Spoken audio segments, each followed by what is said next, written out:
Man. Why? I'm so sorry I missed that. Y'all don't understand how hilarious that was. Y'all don't understand. You don't understand. Ah.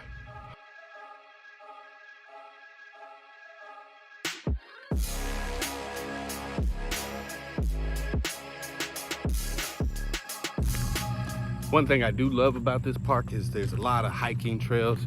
This is a state park or national park. It's not just a small little pond. There's a large river that goes on the other side of this lagoon here.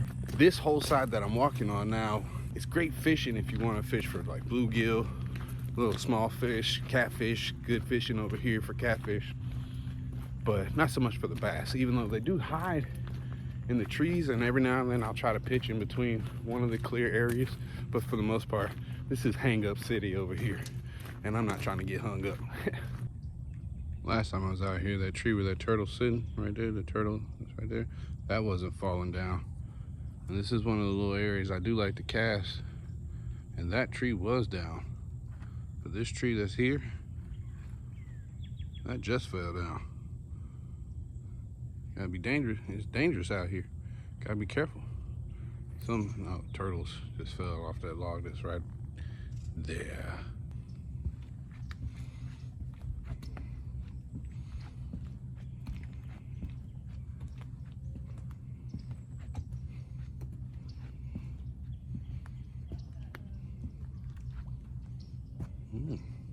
Saw that hit. Let's go after that. I'll be right back. Honestly, I think that's one of the most aggravating things is being able to see the fish hitting the water, but not be able to do anything about it. Like, this place is stocked full of wildlife. As a matter of fact, I'm about to show y'all something here in a second. But what you don't know is those stocked full of wildlife is also packed full of trees. And every 5 seconds you're getting hung up. But I want to show y'all something. Look at the little otter. Psst, psst, psst, psst, psst. What you doing? What you doing, Mr. Otter? You cleaning? He looked right at us just now. Cute guy. I don't like this mount that I'm using. Every little vibration, it's like tenfold. But check that out. You're not allowed to go past where I'm standing right now. I don't think it has anything to do with the otters. I think it has more or less to do with the condition of the little deck here. But isn't that cool? We're gonna fish this side a couple of times over here. I've caught something right there in between those two trees before. But yeah. And then we're gonna make our way around on that side all the way to, there's a little bridge there, and the car is way on the other side over there. But yeah, this is my favorite place to fish.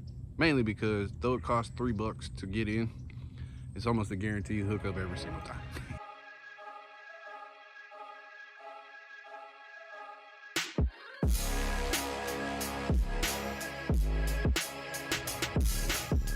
The otter's still right down there. He's just hanging out, chilling.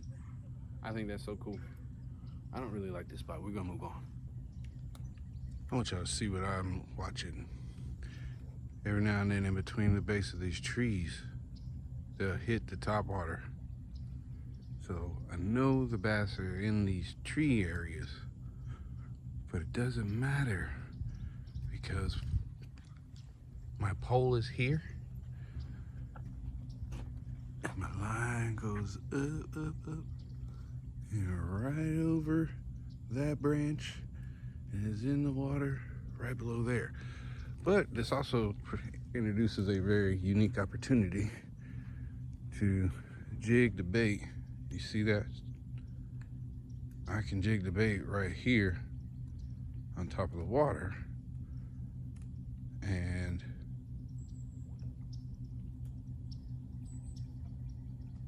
might entice one of them to hitting this on top of the water. Yes, I'm hung up in a tree, but I'm not hung up in a way that I can't get it back. So I'm gonna fool around with this for a second to see if I can get him to hit. If I get a hit on here, I'll try to record it.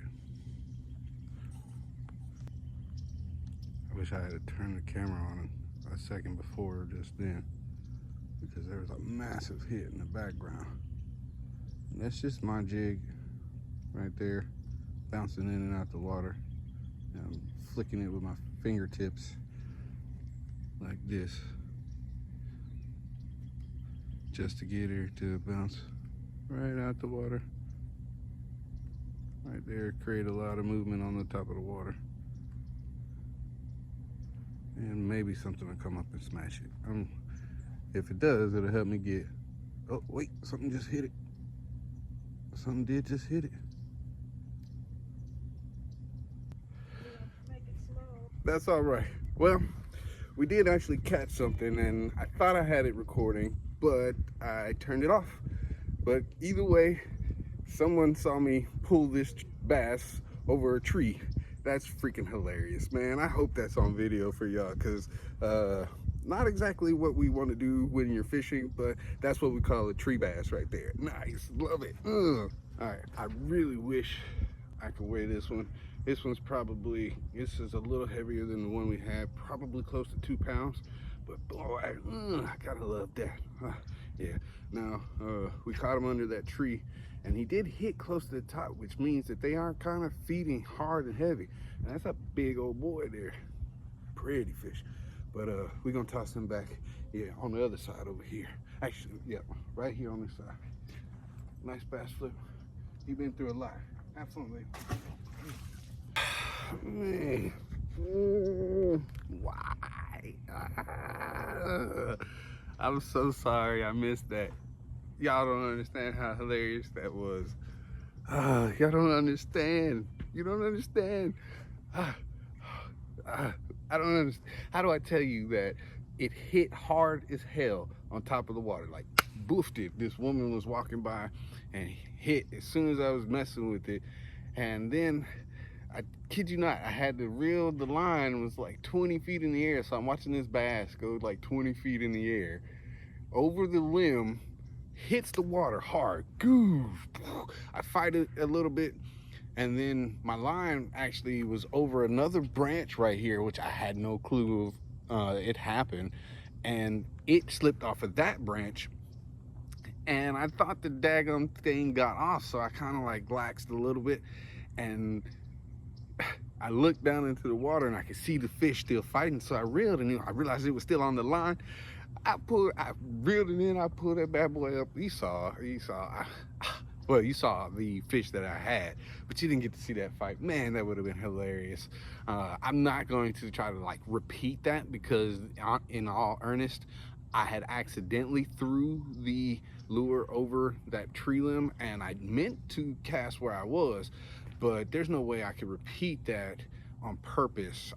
Anytime I get hung up over a tree like that, I will fish it on the top of the water like that, out of the hopes that I catch something, and that something is big enough to pull it off the limb. However, I underestimated how strong that limb was, because it pulled that bass right up to it, flipped it over, crashed into the water. I should have got the video from the lady who walked by, and you will hear her voice in the post. When I post this, you can hear her talking off screen right there, and she was worried that the video was going to compress and you wouldn't be able to see the quality. But man, I wish I had got that from her. I should have. If that ever happens again, not that scenario would ever happen again. Hung up in a tree, caught something while somebody's walking by, she happens to video it, and I completely missed the whole daggum thing, even though I have the camera set up right here. It's so aggravating. But yeah, I'm gonna keep fishing, but I don't think anything more exciting than that's gonna happen today. If it does, I'd be surprised. But now I know, even on this side where I don't like to fish, because I was literally about to leave, and I decided to take one more cast, and that's when I got hung up. But I know that there's bigger bass on this side here, and he was but I know that there's bigger bass on this side here, and he was close to top water. He was like maybe less than 6 inches below top water, and he hit immediately after. Well, I say immediately, I took maybe a minute or two of me bouncing and jigging that right at the top of the level of the water, and bam, he crushed it. Man, he crushed it. I wish I had got that on video. What that does make me wonder though, is, should I switch to top water? It's still winter, but it's Louisiana and it's been warm. It's warm today. I've seen a lot of action on top water. He did hit very close to the top of the water, and he hit hard too, like he was feeding hard. And I'm fishing this Ned rig now. He did hit the Ned rig on the top of the water, but it wasn't like top water. He was bouncing there. I was making a lot of motion and movement. I see more very close to the top of the water here in the shallows. Normally I bring 2 rods with me, one set up with top water for these moments where I'm just like, oh, I want to throw top water. However, I stopped doing that because I wanted to focus more on one reel instead of just trying to throw everything under the sun and hoping. I feel like because I'm beginning, I need to focus more on learning how to fish the lures and whatnot.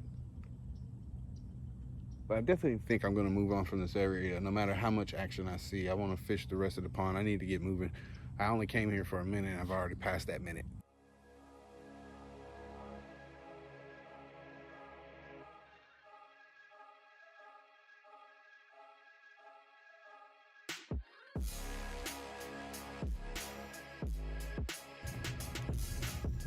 I usually fish here anyway, so I'm gonna stop, throw a couple of casts.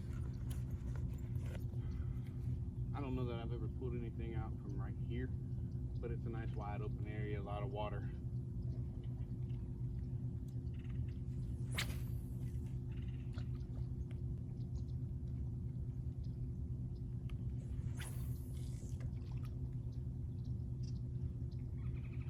It's funny, some of the casts that I've made, I've almost hit bass in the head, and it's like not just one of them there, it's 1 or 2 in that area, and they seem to be sitting close to the top of the water, but they're not very active. Like they're not moving around, they're just kind of like stationary near the top of the water. This isn't very deep right here. I don't know that I'm gonna catch anything right here. This Ned rig is good when you want to hit the bottom, but I always get hung up trying to go top water. And I know this is not the time of the year, and I've caught 2 fish already today, so I feel like I'll be all right if I don't catch anything else and just get to enjoy fishing the top of the water. Because if they hit on top water, oh, it's over. I keep getting gummed up, and it doesn't really matter. I need to leave.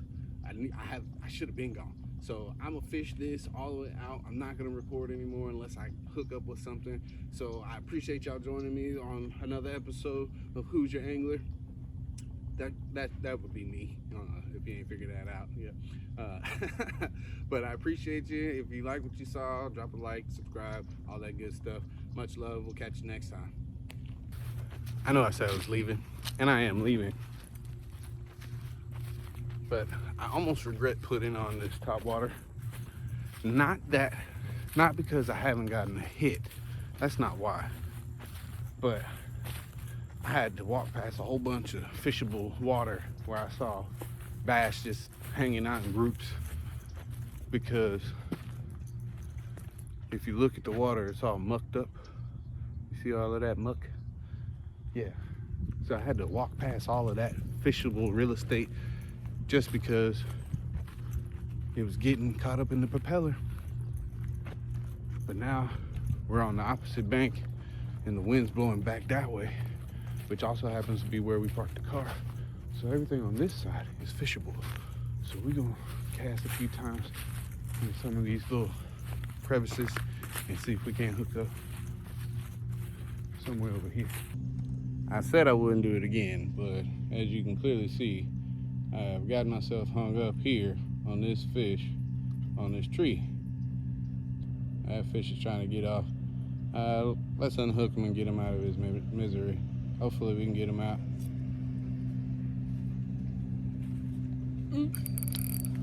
At least he came off. All right, and that means my whopper plopper is now officially hung up. There, my Lewis caught in a tree and I just had a fish on there. I'm officially done. Officially done.